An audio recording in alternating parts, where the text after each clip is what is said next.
Fala, meus caros! Essa aqui é mais uma aula extra do curso de Rails do CPLC e eu tô gravando essa aula aqui, como sempre, para responder uma dúvida de aluno. Vai ser uma videoaula extra que eu vou deixar disponível para todos os alunos, mas é para responder uma dúvida específica. E como outras aulas que vocês provavelmente já viram desse estilo, essa aula não tem muita preparação, não tem edição, coisas podem acontecer erradas e geralmente acontecem porque na vida real não tem edição, né? Então vocês vão ver passo a passo, porque às vezes eu quero até mostrar a parte que dá errada para mostrar para o aluno como é que eu resolvo, como é que eu pesquiso no Google, como é que a gente investiga, ou coloca um debugger, ou analisa os logs, enfim, todo o procedimento que a gente geralmente faz na vida real, tá? Eu não quero mascarar nada aqui. Então vamos lá. Nessa aula aqui, eu vou responder a dúvida do Eduardo. Deixa eu abrir aqui a plataforma do curso. O Eduardo mandou duas perguntas muito boas, inclusive, sobre validações e models no Rails, tá? Aqui no começo ele comentou algumas coisas, fez um elogio. Obrigado, Eduardo. Eu vou pular direto para as perguntas aqui para a gente não perder tempo, tá? A primeira pergunta é: caso eu queira aplicar uma validação específica referente a uma regra do negócio, a uma das propriedades do modelo, tá? Um dos atributos do modelo. Algo que exige um processamento do dado recebido, um cálculo, por exemplo, qual seria a forma recomendável de se fazer, tá? Então vamos lá, eu vou abrir meu terminal aqui, deixa eu aumentar um pouco a fonte, bugou um pouco aqui, mas peraí, deixa eu arrumar, deixa eu aumentar um pouco a fonte, diminuir aqui, viu? Falei que coisas iam dar erradas. Beleza, vou criar um projeto novo do Rails, vou chamar de Eduardo D. O nome do projeto tá só porque esse aqui não vai ser um projeto real. E eu vou passar essa flag minimal aqui, tá bom? Isso aqui geralmente a gente não usa, a não ser que a gente saiba o que a gente tá fazendo. Isso aqui vai retirar um monte de coisa do projeto e cria super rápido, né? Pode ver que já tá pronto, tá? O único motivo pelo qual eu estou fazendo isso é porque a gente realmente não precisa de nenhuma firula do Rails para demonstrar o que eu vou demonstrar aqui, tá bom? Só para não ficar trocando de janela, eu vou abrir o terminal aqui do próprio VS Code e meu atalho não tá funcionando. Ele sempre funciona, mas vamos clicar no botãozinho. Pronto. Tá vendo? Falei que coisas dão erradas, não sei o que é esse erro aqui. Vou ignorar por enquanto. Vamos lá. Primeira coisa que eu vou fazer é voltar aqui pro terminal e rodar criar um model, eu não sei, eu vou chamar de order aqui, tá? Só pra usar de exemplo mesmo, tá? Porque na verdade eu quero tentar não criar duas aplicações e dois exemplos para cada uma das perguntas. Eu já li a segunda pergunta, né? Então eu sei sobre o que se trata. Então eu vou fazer um model genérico suficiente para poder responder as duas perguntas juntas para a gente não perder tempo. Então vamos lá. Eu vou criar um model, não vou criar tela, não vou criar Vigo, não vou nem precisar rodar o servidor, vou fazer tudo direto aqui no console mesmo. Então eu vou criar. Isso aqui é um model fictício, tá? Não tem um propósito real, assim. Não vai fazer muito sentido, mas é para ser didático e mostrar e responder, desculpa, a dúvida do Eduardo. Então vamos lá, eu vou ter três atributos. O primeiro eu vou chamar de velho, ele vai ser um integer. O segundo vai ser total, eu vou chamar de integer também. E o terceiro, eu vou chamar de CPF, que não tem nada a ver com a dúvida, tem a ver com a próxima pergunta. Mas hoje eu vou criar aqui. Aliás, não vou criar. A gente cria depois para mostrar para vocês como é que a gente desfaz uma migration e cria de novo. Então vamos lá. Dois atributos só no meu model e duas colunas da minha tabela do banco de dados do tipo integer. Tá? Então, uma que é um valor e outro que é um total. Vou apertar Enter, ele vai criar a migration pra gente e o model e também um teste que a gente não vai se preocupar agora. Vamos abrir a migration só para confirmar, tá? Tá aqui, ó, integer, beleza. Opa, desculpa, eu cliquei e arrastei. O valor e o total, então beleza, vamos rodar Rails da DB ou DB migrate, tá? Então beleza, rodou as migrations, mudou o meu banco de dados, a gente pode até confirmar aqui no esquema, tá? Esse aqui é como que o banco de dados se parece, tá bom? Beleza, vou fechar isso aqui, vou abrir o meu model agora, tá? E é o seguinte, a dúvida do Eduardo era como fazer uma validação, na verdade não abrir uma validação, né? Como fazer um processamento de um dado recebido, né? Então o que eu quero fazer? Como a gente tem cadê? Sumiu, eu fechei. Como a gente tem o value, deixa eu abrir aqui, o value e o total, o que eu quero fazer? Eu quero que o usuário, ou sei lá, né, na hora que a gente criar um model, a gente informe um valor e o total seja calculado, por exemplo, o dobro ou triplo do value, tá? Então, se a gente colocar 2, tem que aparecer 4. Vou colocar o dobro, tá? Tem algumas formas da gente fazer isso. A forma que provavelmente mais recomendada nesse caso é utilizar um callback, tá? Então, deixa eu aumentar um pouquinho minha fonte aqui. Se eu abrir o Rails Guides, né, que é a documentação oficial do Rails, e vier nessa lista aqui de... Na verdade, eu estou na página já de callbacks, tá? Porque o Google já me jogou direto aqui. E aí eu posso vir aqui... Available callbacks, ou seja, callbacks disponíveis, tá? A gente tem alguns aqui. Esse aqui é para quando a gente cria um objeto. Esse aqui é para quando a gente atualiza um objeto. E esse aqui é para quando a gente está apagando um objeto. Você pode reparar que alguns repetem em todos eles. Por exemplo, before validation. Na verdade, desculpa, o before validation. O destroying an object, né? Apagando um objeto não... o after commit é o único que aplica para todos. Tá bom, beleza. Então a gente realmente tem um callback para todos. Mas nesse caso aqui, o que a gente quer é quando a gente cria um objeto, ou talvez atualize também. Então a gente poderia utilizar o before save. Você pode encarar esses nomes como se fossem os momentos nos quais a gente quer que determinado código rode. Tá? Então o before save vai rodar depois que a gente passou da validação e antes de salvar no banco, tá bom? A gente poderia fazer before validation, mas nesse caso aqui, eu acho que o before save faz mais sentido. Então, como é que funciona? A gente coloca aqui essa chave, essa palavra-chave aqui nesse before save do Rails e a gente coloca um nome do método aqui. Então, por exemplo, como é que era? Deixa eu ler a pergunta lá de novo. A gente basicamente vai setar um valor de total, né? A gente não vai definir ele manualmente, tá? Então, o que eu vou fazer? Eu vou criar um método privado aqui no final com esse mesmo nome, setTotal. Tá? E o que acontece? Toda vez que a gente for... antes de salvar esse model, o Rails vai chamar esse método aqui pra gente. Tá? E aí, só pra gente não ficar inventando o que pode acontecer aqui, o que eu vou fazer? Eu vou colocar um debugger aqui, vou colocar o binding.pry. E isso aqui não vai funcionar porque o Rails, por padrão, vem com esse debug. Tá? Na versão 6 do Rails pra trás, ele vem com uma gem chamada bybug, e agora ele vem com esse só debug, que na verdade é do Rails, e não do Ruby, não do Rails. Só que eu vou trocar pelo Pry, porque esse debug ainda está meio bugado, ironicamente, tá? Então eu vou usar o Pry, porque eu tenho mais familiaridade também, mas fique à vontade para usar o debug. A única diferença é que a gente tem que colocar IRB aqui no final, em vez de Pry. Mas ambos vão funcionar basicamente da mesma forma, tá joia? Então beleza, coloquei isso aqui, salvei, e agora eu vou rodar um Rails console pra gente criar essa instância, né, esse registro aqui no banco e ver ele parar aqui nesse debug, né? Então vamos lá, eu vou criar aqui order.new e vou passar um value de 1, por exemplo, tá? Então a gente... na verdade eu vou passar só isso daqui e chamar save aqui no final, tá? Poderia passar create também, dá no mesmo, em vez de new save. Posso passar create, dá no mesmo. E o debug já parou aqui no setTotal. Se eu rodar self, ele vai mostrar o próprio model, né? A gente está dentro do contexto da instância, não do model, na verdade não da classe, tá? Mas da instância, por isso que tem esse número aqui, é a posição da memória. E aí a gente tem os atributos atuais dessa instância, ou seja, desse objeto, tá? Então a gente tem aqui o value 1, que foi o que eu passei, e o total tá branco, tá? Então o que a gente poderia fazer aqui, já que a gente está dentro do contexto, né? Isso aqui é basicamente como se eu estivesse escrevendo código aqui, tá? Eu poderia fazer total é igual a value vezes 2, tá joia? Vamos colocar aqui, total igual a value vezes 2. Às vezes, quando a gente faz esse código, o Rubocop ou algum outro linter... exatamente, já está mostrando aqui. Ele mostra que a gente não está usando esse total, né? Ele fala, mas você definiu uma variável e você não está usando, isso aqui é um desperdício. Só que, na verdade, isso aqui é uma meio que magia do Rails, porque ele está acessando a instância. Então, se você quiser corrigir esse erro, você pode chamar self.total e esse erro aqui desaparece, beleza? Eu vou fechar esse console aqui.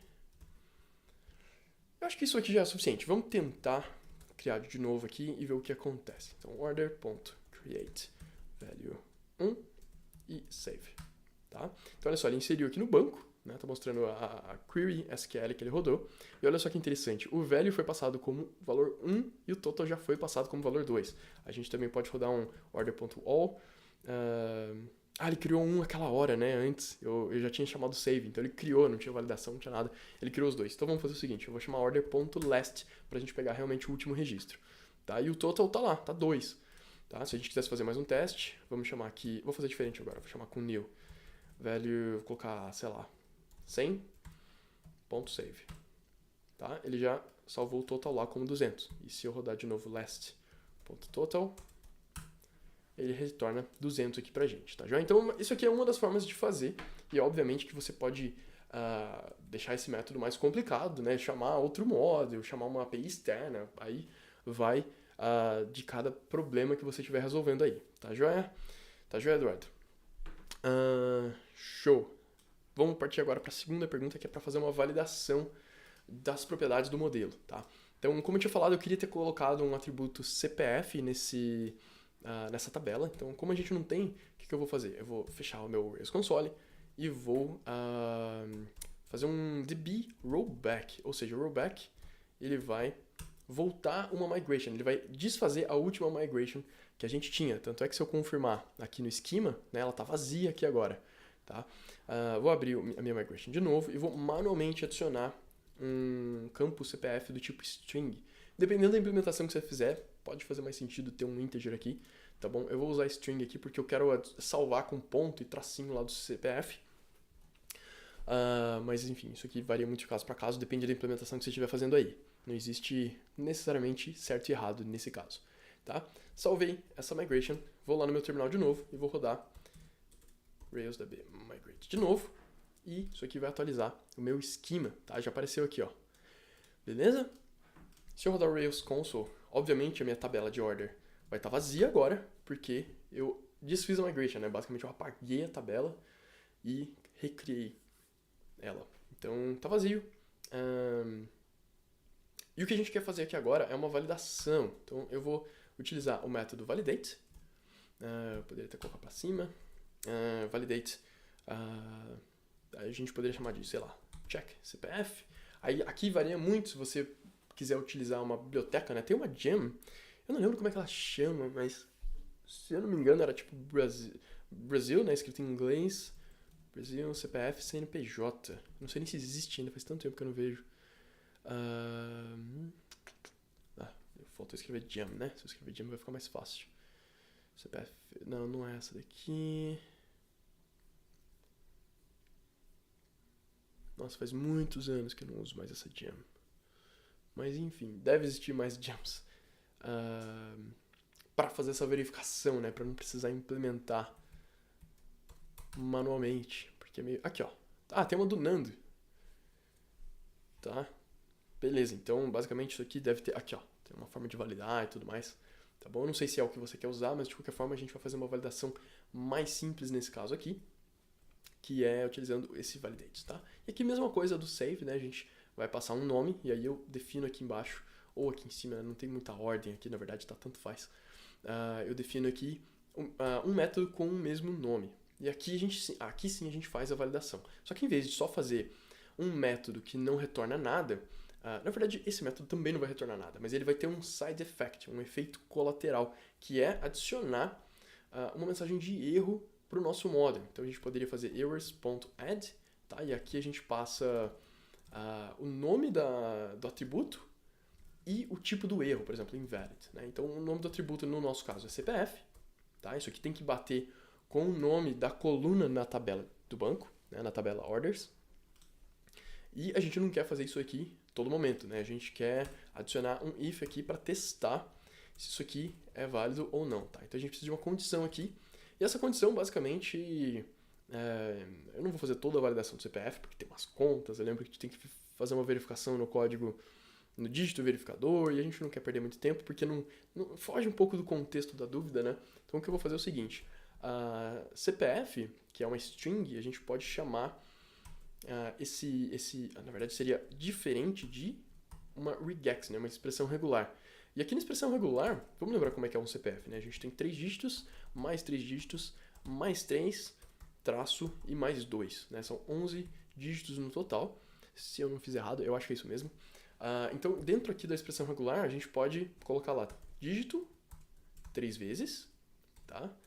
Ponto, escapando, né? Porque ponto sem escapar significa qualquer caractere, tá? E aí, eu vou repetir aqui 3 dígitos, ponto, 3 dígitos, traço, 2 dígitos, tá bom? Isso aqui é uma expressão regular para testar o CPF.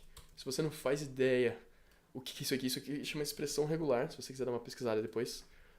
Regexp, ou regex, ou expressão regular, tá bom? Dá uma pesquisada depois. Tem um livro, inclusive, muito bom sobre expressão regular, que chama... Acho que o meu não tá nem aqui, eu tenho uma cópia física dele. Eu não lembro, mas é uma capa verde. Não lembro, desculpa. Se vocês tiverem curiosidade, me manda de novo a pergunta aí que eu procuro depois. É do Piazinho, acho que se eu jogar no Google expressão regular... expressão regular, Piazinho... Acho que o autor é... Aqui, ó, esse cara aqui. Tá, o nome do autor é Aurélio Marinho Jagas. Inclusive ele tinha uns vídeos muito legais no YouTube. Não sei se ele ainda faz, mas ele tem um site, um blog, um Twitter. Tá, e esse aqui é o livro. Eu falei que a capa é verde, porque a minha é verde, mas essa aqui é a 5ª edição. A minha deve ser tipo a primeira. Eu li esse livro há muitos anos atrás.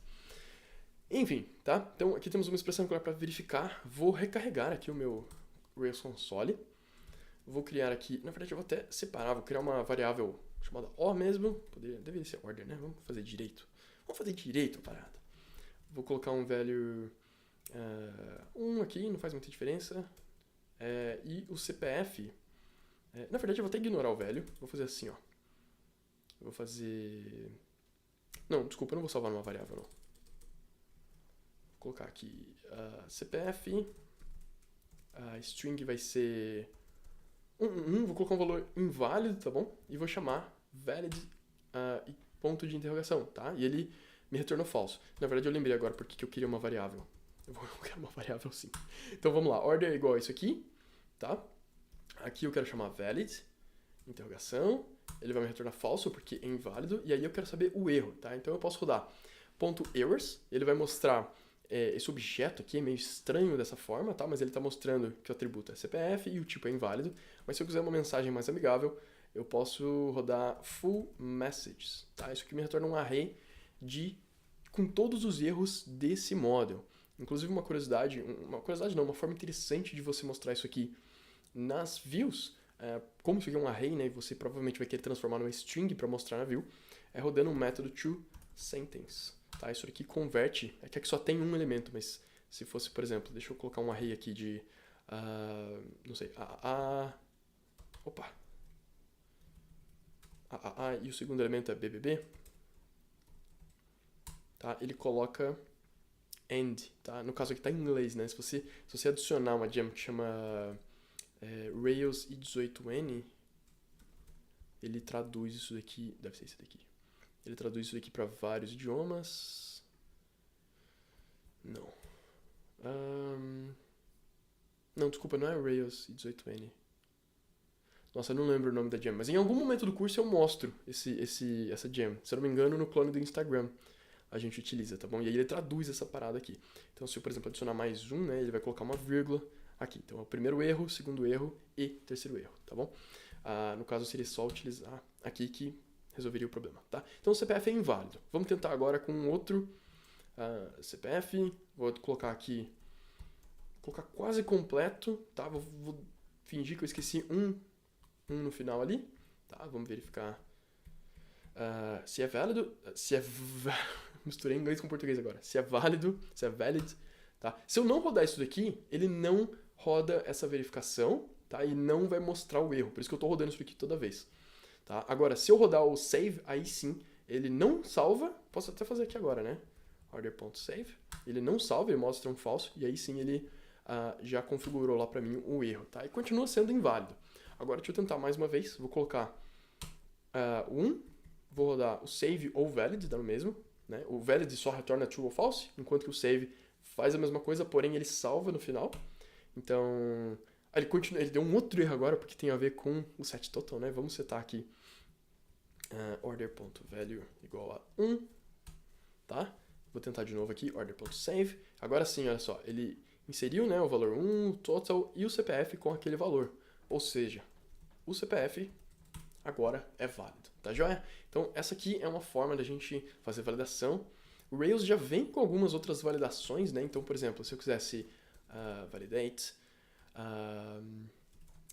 se eu quisesse só que a gente verificasse se Desculpa, se o CPF, na verdade seria CPF aqui, se ele está presente, né, eu poderia rodar esse presence true aqui. Faltam 2 pontos aqui, tá bom? Esse aqui vai só verificar se ele está presente ou não. Então deixa eu comentar isso aqui, por exemplo.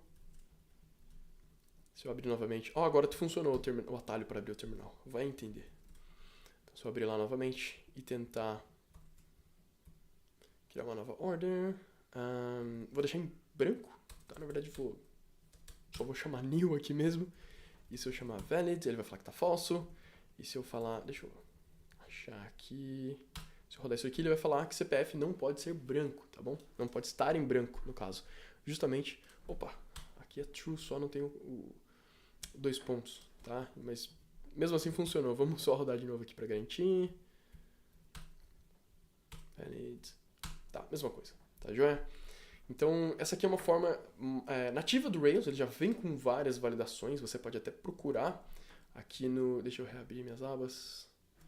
Aqui na documentação, né? Tem toda a parte de validações.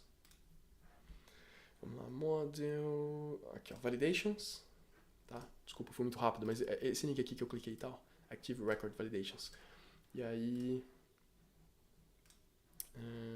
onde tá? Provavelmente tem uma lista aqui com todas as validações. Presence. Aqui, ó, são subtópicos do número 1. Então... não sei se tem uma lista mesmo, mas aqui, ó, tem a presença. Deveria ter. Tá? Para verificar a presença. Tem... acceptance quando é booleano, né? Então, na verdade isso aqui a gente usa quando é um checkbox, por exemplo. O que mais que tem aqui? Tem a parte de integer. Chama de numerically. Aqui, ó, quando é um número, né? Aliás, nem número, na verdade, quando é string mesmo, você pode verificar o tamanho. Então, se é uma senha, por exemplo, você quer colocar aqui a senha, tem que ter no mínimo X caracteres, no máximo tanto, ou ainda tem que variar entre um e outro, tá? Enfim, tem uma série de validações que você pode fazer aqui. Você pode, inclusive, olha só, aqui tem uma mensagem... não é isso aqui, mas a gente poderia... Error... Aqui, ó, error message, é isso? Tem um jeito de explicitamente passar a mensagem de erro. Acho que é message. É isso mesmo, ó. Message, tá? E a gente poderia explicitamente definir qual que é a mensagem de erro que a gente quer mostrar. Então deixa eu apagar esse presence e voltar ao código que eu tinha antes. Em vez de invalid, eu poderia passar message. Eu não sei se eu preciso passar um atributo aqui ainda, mas eu vou tentar sem ele, tá? Então, CPF não é válido, tá? Só pra deixar em português, vamos recarregar o terminal. Às vezes no Rails Console a gente consegue rodar reload dessa forma aqui, mas tá vendo? Tem hora que não funciona, não sei se tem a ver com pry. Para garantir, às vezes eu fecho e abro novamente, só que agora eu fechei meu terminal inteiro. Vamos tentar de novo. Mais uma vez aqui, então. Vou rodar um CPF inválido, vou tirar um caractere ali, order.valid, e vou rodar a mensagem de erro, tá? Então já apareceu em português, CPF não é válido, beleza? Então não precisou realmente de um parâmetro adicional, é só passar message, 2 pontos, e uma string que vai ser adicionada depois do nome do seu atributo, tá joia? Então é isso, meu caro Eduardo, espero que eu tenha respondido sua dúvida. Se for alguma dúvida, me mande aí. E é isso, um grande abraço.